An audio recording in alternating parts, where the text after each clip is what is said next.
Speak to Stuart Garton, who is a dentist based in Liverpool. Hello, Stuart. Hi, Paul. You okay? Yeah, not bad. A few communication problems there, but we've got it sorted now. Do these figures sound about right to you?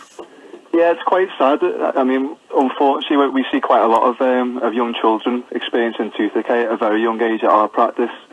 And it does feel like it's not decreasing. Obviously, it's very sad to hear that the number of extractions on a rise, particularly in very, very young children as well. And what have you seen at, where you're based? Is this something that you're seeing?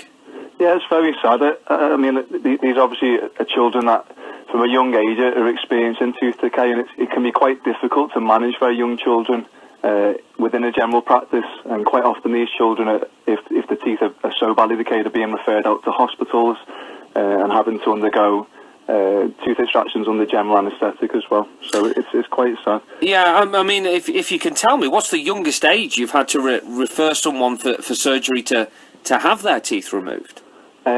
We're talking kind of age 2 and 3. I can picture today having children that were age 4.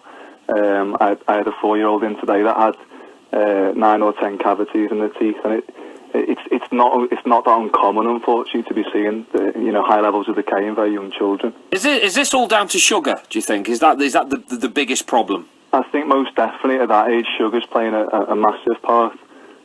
Sugar's just in everything now, in a lot of processed foods, a lot of drinks, and sugar's having a huge impact. And I think certainly at that age, it's sugar consumption that's driving the decay. Yeah, I mean, and what kind of state would a patient's teeth have to be in before to get them to hospital? You have to refer them to hospital. Well, often these are children that are attending sometimes because they're experiencing toothache, they're experiencing discomfort. They're taking time off, maybe not at a very young age, but taking time off school. They're not sleeping, and they're attending a dentist usually with quite big holes and quite big cavities in their teeth. Right. Is Liverpool doing something about this then? I think there's been an awareness campaign, hasn't there? Yeah, last year Liverpool actually took a lead on this. It was the first local health authority in England to actually kind of name and shame branded sugared drinks and to be explicit with the amount of sugar that were in branded drinks. So Liverpool itself has taken quite a big lead on it. Yeah. But it's still sad to see that, obviously, despite these best efforts, that we're still seeing quite high volumes of decay.